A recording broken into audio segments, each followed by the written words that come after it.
कौन थी अम्बा? नमस्कार, स्वागत है आप सभी का निष्ठा ध्वनि की इस खास पेशकश पात्र महाभारत के में। अपने इस स्पेशल सेगमेंट में पिछले वीडियो में हमने आपसे बात की थी अंबिका और अम्बालिका के बारे में। आज हम आपके साथ बड़ी ही विस्तार पूर्वक चर्चा करने जा रहे हैं इन्हीं दोनों की बड़ी बहन अम्बा के बारे में। अम्बा की कहानी इन दोनों बहनों से बिल्कुल ही विपरीत है। जहाँ एक तरफ अंबिका और अम्बालिका का विवाह विचित्रवीर्य के साथ हुआ, तो वहीं अम्बा को तो किसी का भी साथ प्राप्त नहीं हुआ।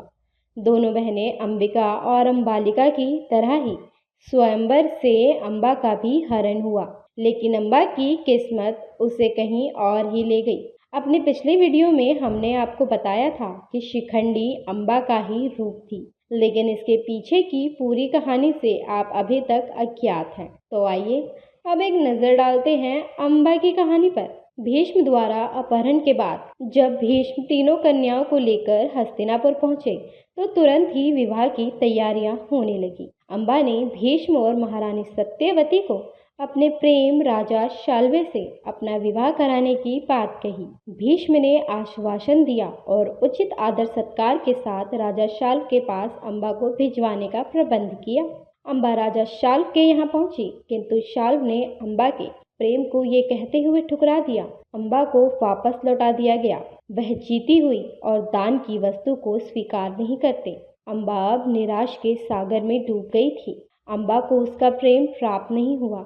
वह हारकर हस्तिनापुर वापस लौट आती है। यहाँ हस्तिनापुर के राजा विचित्रवीर्य अम्बा को स्वीकार नहीं करते, उससे विवाह नहीं करना चाहते।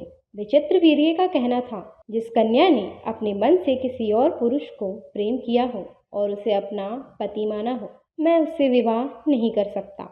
अम्बा का अब कोई सहारा नहीं था। वह भीष्म के पास जाती है और उनसे निवेदन करती है कि अब वह स्वयं मुझसे विवाह करे। भीष्म ने ही अम्बा का हरण किया था, इसलिए भीष्म का अधिकार होता है कि वह स्वयं अम्बा से विवाह करे। भीष्म ने सत्यवती के पिता को आजीवन अविवाहित रहने का वचन दिया था, अतः भीष्म उस वचन से बंधे हुए थे। भीष्म अब धर्म संकट में फंस गए। भीष्म अपनी प्रतिज्ञा में बंधे होने के कारण अम्बा से विवाह नहीं कर सकते थे। अम्बा का अब कोई सहारा नहीं था। अम्बा प्रतिशोध की आग में जलने लगी। भीष्म से बदला लेने के लिए अब वह सभी राजाओं से सहायता मांगने उनके पास गई। किसी राजा में भीष्म का सामना करने का साहस ही नहीं था, अतः अम्बा की सहायता किसी राजा ने नहीं की। अम्बा अब बेसहारा और असहाय हो चुकी थी। उसका कोई आश्रय नहीं था। अम्बा ने भगवान कार्तिकेय की घोर तपस्या की, जिसके फलस्वरूप कार्तिकेय प्रसन्न हुए। अम्बा को वरदान स्वरूप एक सदा ताजा रहने वाली माला दी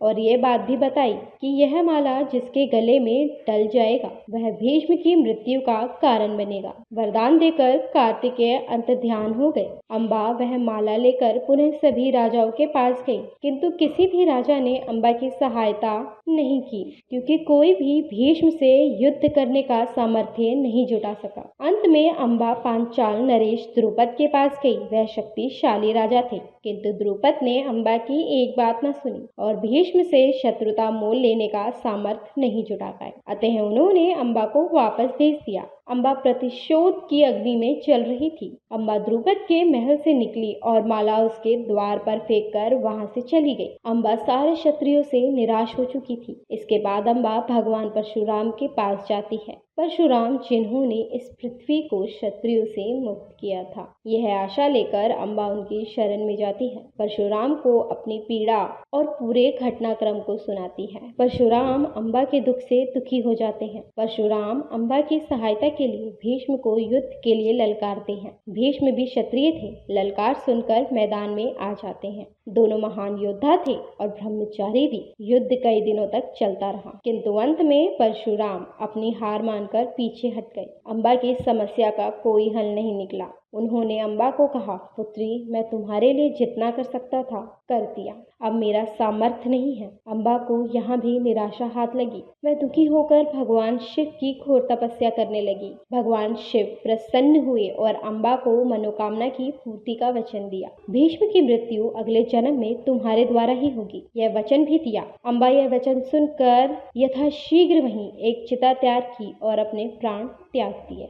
अब आपको बताते हैं अम्बा के अगले जन्म के बारे में। इसके बाद अम्बा का जन्म द्रौपद की बेटी शिखंडी के रूप में होता है। शिखंडी के जन्म के बाद राजा द्रौपद को देखकर बोलते हैं कि शिखंडी को एक बेटी की तरह नहीं बल्कि एक बेटे की तरह बड़ा करना। जिसके बाद द्रौपद शिखंडी को एक राजकुमार की तरह सभी प्रकार की शिक्षा देते हैं। एक दिन शिखंडी खेलते खेलते अपने महल के दरवाजे तक पहुंच जाता है, जहां वो उस कमल के फूल की माला को देखता है जो अम्बा ने वहां रखी थी। वो माला वैसी ही थी जैसी अम्बा ने रखी थी, उसका एक भी फूल सूखा नहीं था। अब शिखंडी उस माला को पहन लेता है और जैसा कि कहा गया था कि जो इस माला को ग्रहण करेगा वह भीष्म की मौत का कारण होगा। महाभारत युद्ध के दौरान शिखंडी ही भीष्म की मौत का कारण होती है। शिखंडी स्त्री के रूप में पुरुष था। उसका बाहरी शरीर स्त्री जैसा लेकिन आंतरिक मन सोच पुरुष जैसी थी। जब शिखंडी की शादी एक स्त्री से हुई तो शादी के बाद उसे ज्ञात हुआ कि यह पुरुष के रूप में स्त्री है। इसे धोखा समझकर वो स्त्री अपने पिता के घर चली गई और उसके पिता शिखंडी के पूरे परिवार को तहस नहस कर देने की धमकी देते हैं। इस बात का जिम्मेदार शिखंडी अपने आप को मानता था और उसने तपस्या कर अपने आप को पुरुष बनाने का वरदान मांगा। शिव ने शिखंडी को इस वरदान से परिपूर्ण किया। युद्ध में किसी औरत का जाना युद्ध के नियम के खिलाफ माना जाता था, लेकिन शिखंडी स्त्री रूप में पुरुष था, जिस वजह से अर्जुन शिखंडी को कुरुक्षेत्र में ले जा सके। जब भीष्म उसे देखते हैं तो तुरंत जान जाते हैं कि ये अम्बा है और अपना धनुष नीचे कर देते हैं, क्योंकि किसी स्त्री के साथ युद्ध करना भी नियम के खिलाफ होता है। जिसके बाद अर्जुन उन पर प्रहार कर देता है। इस तरह शिखंडी, जो अम्बा का रूप थी, भीष्म की मौत की वजह बनी। शिखंडी की मौत अश्वत्थामा के हाथों हुई थी। तो यह थी शिखंडी की पूरी कहानी कि कैसे वह अम्बा से शिखंडी बनी। इसी तरह अपनी अगली वीडियो में हम आपसे बात करेंगे महाभारत के अगले पात्र के बारे में।